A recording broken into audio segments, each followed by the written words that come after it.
I wanted to be the best guitar player in the world. That's what I wanted to do. I can't believe that I support my family playing guitar. I mean, it's kind of crazy when you think about it. If you do feel as strongly as I felt that I could do this, it's almost like anything that you do besides that feels like you're wasting your time. My family owns a family business, and they expected me to run it and take it over when I got out of school. And that was kind of the plan. And guitar was always a personal outlet. It was always a hobby. It was always the thing that I did that that I really identified with. It was my release. It wasn't something that I ever tried to make a living for when I was younger. And then I went to school and I started putting a lot of time into it, and I realized this is just a bad idea. I don't want to do it.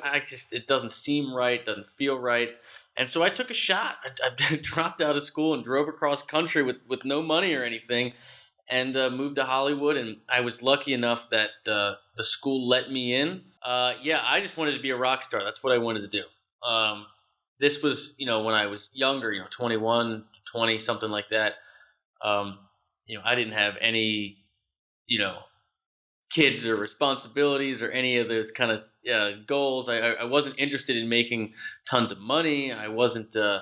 I wanted to be the best guitar player in the world. That's what I wanted to do. I graduated from school, and I nailed an audition with a band called Huck. What was that at the time? And they were signed to Capitol Records. And I kind of had the spring rather, to learn all the songs. We were going to tour in the summer and then go back and record in the fall. And that was going to be kind of like the launch pad, right? Mid-May, something like that. And I guess it was 05 or 06, whenever that year was, the bottom just fell out of the record label industry.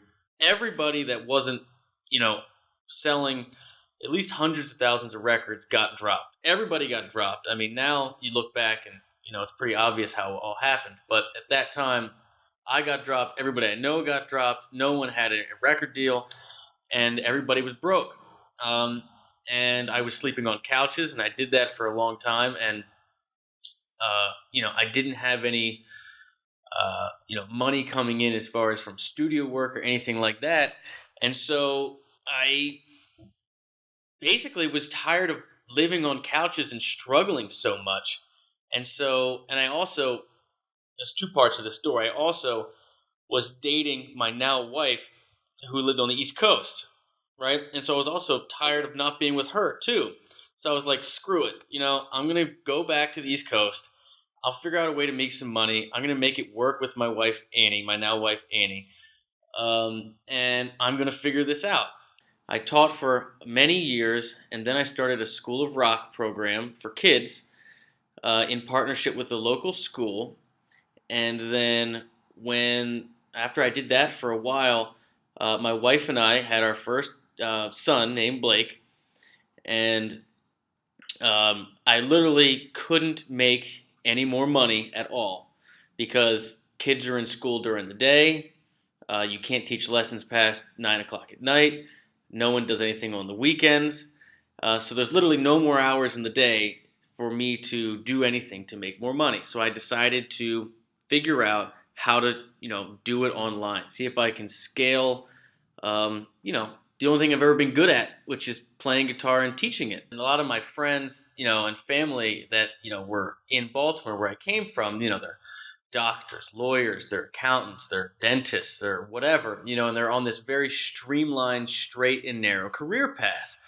So when I told them that, I'm going to take, my wife and I, Annie, are going to take the money that we've been saving to buy a house, and we're going to start a guitar school from scratch online, they're like, what the hell are you talking about? You got a young kid? Like, you've been teaching for a while, but you've been saving money, so that's good. You're not like most musicians and you're broke and, desperate.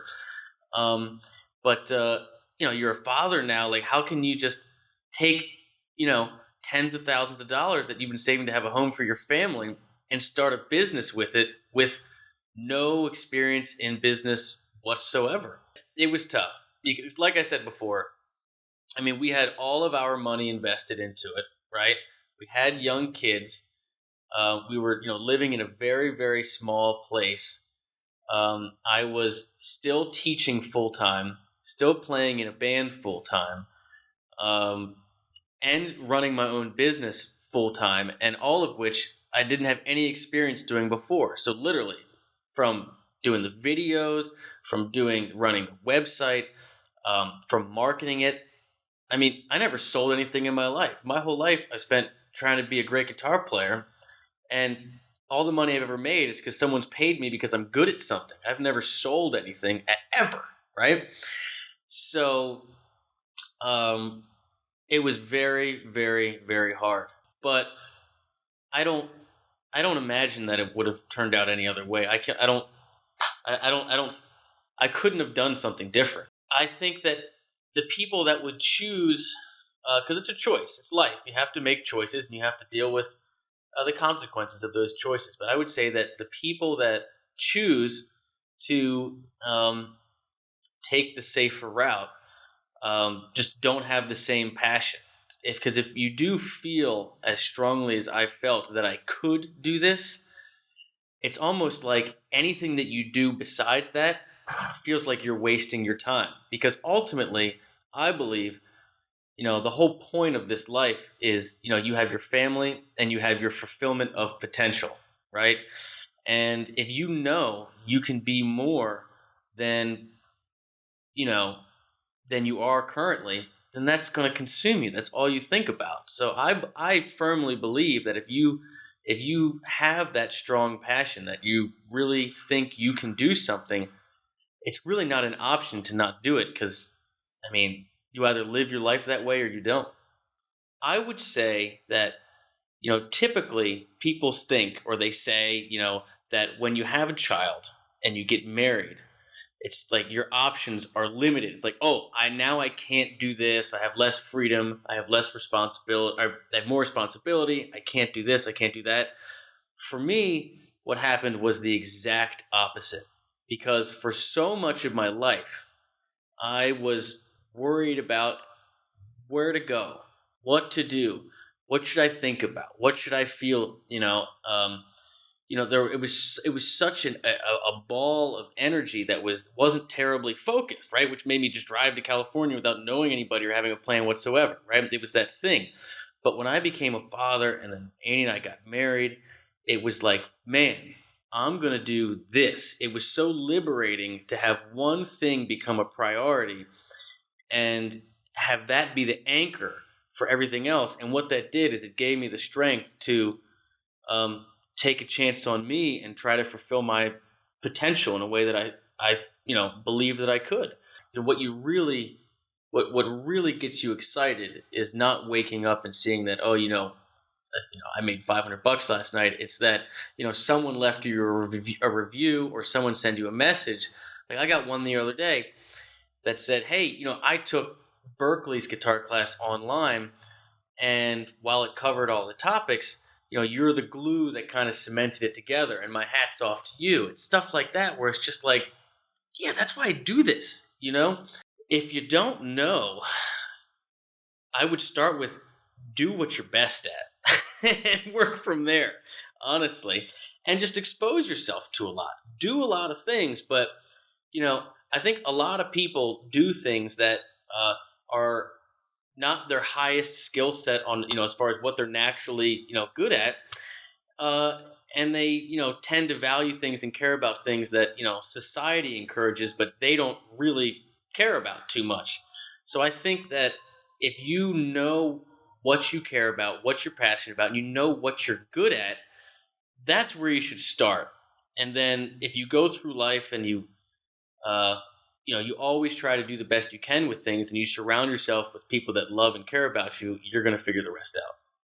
Like when I'm playing, or more importantly, when I'm on stage, it is one of those few times where, like being in water, like you're weightless. Like you don't think about anything else. It's one of the only times where you're 100% completely in the moment. It's like the channel is just wide open. And it doesn't happen all the time, and it's a hard place to get to. But if you have been playing long enough and you've been lucky enough to experience that, it's a much more emotional level of communication, which honestly is pretty much impossible to get with regular words and regular human interaction. If you love music, right? If you listen to something and you go to shows, and it touches you in a way that nothing else does, if you really, really love it, then you can find a way to do that for yourself on a regular basis. It's really not that complicated. It's not that hard. I've had students that were 60, 65 years old, and they've come in and they just, their first chord that they get, like they've been working for weeks, and they get their first chord, and it rings out, and their eyes light up, and it's just like just that split second, that moment, is the same as what I feel when I'm on stage or something like that. You don't have to reach a certain level to get that kind of satisfaction. Most people think that they need a ridiculous amount of time to be able to get better. They think they need, even from a very beginner, they think they need, 2 hours a day, and it's going to take them 2 years to get to the point where they can play anything good. And that's not the case, especially in the beginning. It's about repetition. It's not about duration.